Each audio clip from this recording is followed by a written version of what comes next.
What's going on, guys? I am Tim Kelly. This is Phillies Stoplight for May 12th on Patterson. The Phillies are back home today, a series against the St. Louis Cardinals, who've actually played pretty well of late. I'll get to that in a minute. They take 2 out of 3 over the weekend from Cleveland. They got shut out Friday, but then Saturday and Sunday got really good starting pitching performances. And I mean, what more can you say about Kyle Schwarber? I could come on here and make every episode about Kyle Schwarber right now because it feels like he's reverse aging. He is a better player today, I think, than he has been at any point in his career. It's a remarkable stretch. He's he's 2 away from his 300th home run, so good chance he hits it during this homestand.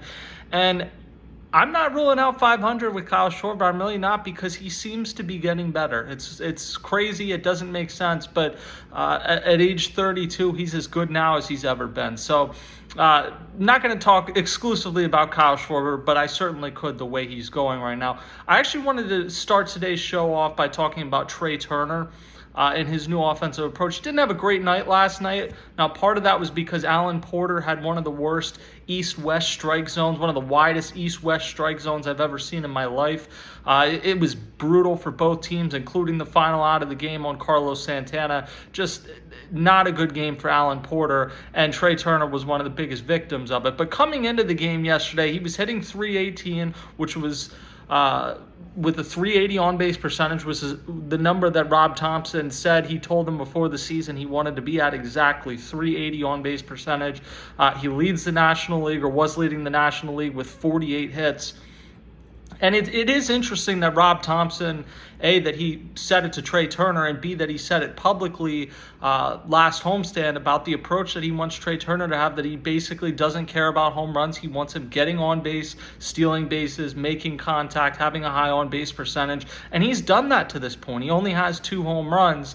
And I think it's an interesting experiment. First of all, it's pretty amazing. Whatever defensive shortcomings Trea Turner's had, it's pretty amazing to be so gifted offensively that you're able to kind of flip a switch of one year you're going to be a guy that hits 26 home runs like he did 2 years ago, and then this year maybe you become a guy that tries to hit .310 and steals 35 bases. Like he at times when he's with the Dodgers and Nationals, he did both in the same season, where he was hitting well over 300 and then also hitting 25 to 30 home runs. But I'm interested to see this year, like if Trea Turner hits 17 home runs this year, but he hits .310 and steals bases and the Phillies win a lot of games, is he more valuable that way? And I legitimately do not know the answer, and I'm kind of looking forward to seeing it play out, because what we've seen so far this season, Bryson Stott's seeing a ton of pitches out of the leadoff spot, and I think that's benefited Trea Turner more than anyone, because I think Kyle Schwarber is probably still the best leadoff hitter on this team. He's the best hitter right now on this team, period. But Kyle Schwarber often, as much as he is a guy that walks, often was hunting that first pitch on the first at bat of the game. So Trea Turner was not seeing any pitches in the on-deck circle. Now he's seeing pitches, a bunch of pitches from Bryson Stott, whether Stott gets on or not. Turner is just hitting singles, making contact, getting on base. He has been thrown out a few more times this year than you normally expect, but I would think that'll even out. Perhaps he's not quite as fast as he was a few years ago, but he's still plenty fast and electric when he gets on the bases. So some of this is ultimately going to come down to, do guys behind him produce? You have Harper. He had a real big game Saturday, Sunday, and for much of the last 4 years, Kyle Schwarber had a big game. Can Nick Castellanos, can Alec Boehm, can JT Realmuto, some of these other guys step up? Max Kepler has stepped up over the last few weeks. Can they step up and make this worth it? I don't know what the answer is in terms of the exact amount of home runs Trea Turner needs to hit for it to be worth him, or how high his batting average needs to hit for him to be fine hitting less home runs. I don't know what the answer is. It's an interesting experiment, but it's certainly one that I'm interested in and interested to see how this plays out this season. Another positive note for the Phillies, Ranger Suárez, after he struggled in his first outing, he really impressed on Saturday. 7 innings pitched, 3 hits, 0 runs, 5 strikeouts. The most interesting part is he only threw 82 pitches. Now, he pitched 7 innings, so 7 innings is a very good start. But they could have probably pushed him more, and some of that might just be that it was only his second start of the season. But I do think that the Phillies lived to regret last year pushing Ranger Suárez so much. Even when his pitch count is low, you're still throwing warm-up pitches every inning. It's why you hear teams talk about up-downs now, because there's a lot more involved in going out for another inning than just the pitches you throw in that inning.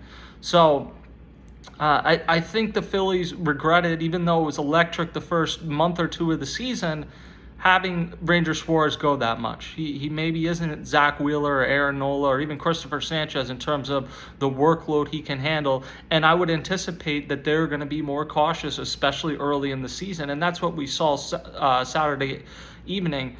We also, though, just saw a reminder of there is a special energy with him that doesn't exist when too many other guys are pitching. Even Zach Wheeler last night was dominant, but there is an infectious energy with Ranger Suárez because he's so cool, calm, collected. I mean, the Phillies have some really good pitchers. Zach Wheeler, or fielding pitchers. Zach Wheeler has won a Gold Glove. Taijuan Walker has about as good of a pickoff move as you'll ever see from a right-handed pitcher. But Ranger Suárez, to me, I don't think there's been a better fielding pitcher in my lifetime. I think you'd probably have to go back to like Jim Cott for someone that's been a better fielding pitcher for the Phillies. And that energy and just watching him nonchalantly field balls, it's super entertaining, and it rubs off on guys. And I saw it during the 2022 postseason run, the impact that had even on veteran guys. Of one day Ranger Suárez is starting, the next day he's coming out of the bullpen. No matter where he's coming out of, he's effective, and he's just cool as a cucumber. I hate that phrase, but it describes Ranger Suárez to a T.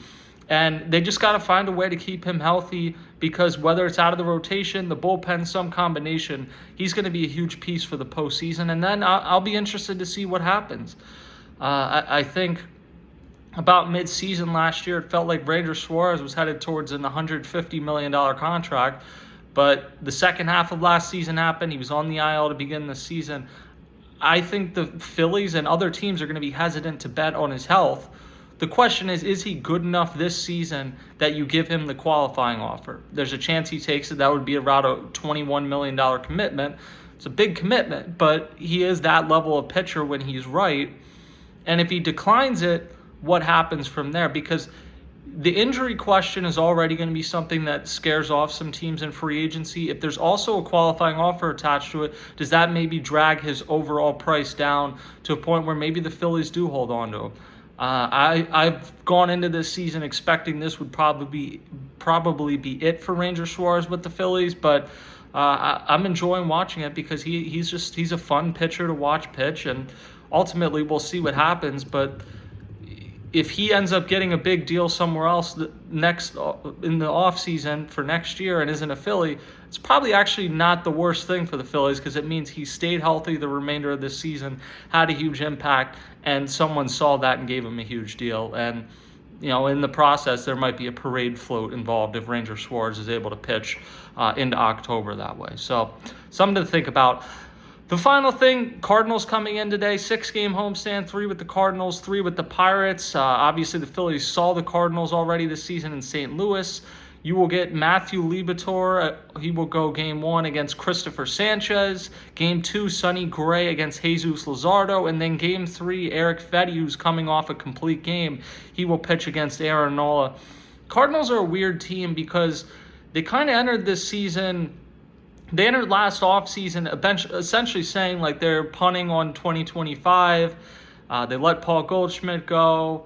They probably would have traded Nolan Arenado, declined to waive his no-trade clause for the Astros. Sonny Gray and Wilson Contreras didn't want to waive their no-trade clauses, so they didn't get to tear the roster down as much as they wanted to. And Brendan Donovan's having a huge season for them, and they still have some good pieces. Sonny Gray is a really, really good pitcher and has been for a long time. Eric Fedde's a great story. We saw him in the NL East for a long time at the Nationals. Didn't really work out there. He was a high draft pick, went over to Korea, had an incredible year there, came back last year, reestablished himself stateside with the White Sox, and now is pitching with the Cardinals and could be an interesting trade candidate for somebody in the summer. But for the time being, he's with the Cardinals, and the Cardinals have played pretty well of late. Obviously, the other thing kind of looming over this series is that Ryan Helsley is somebody that he'll be a free agent after this season. He is somebody that long has been connected speculatively and otherwise to the Phillies. How does he perform in this series? Got off to a bit of a slow start, but was, outside of Emmanuel Clase, probably the best reliever in baseball last year, and somebody undoubtedly that you're going to hear connected to the Phillies the next few months, especially as we get close to the trade deadline. So it should be an interesting week. It was a very good weekend for the Phillies and Cleveland, and I will be back to talk about everything after the Cardinals series. For now, I'm Tim Kelly. I'll talk to you guys next time.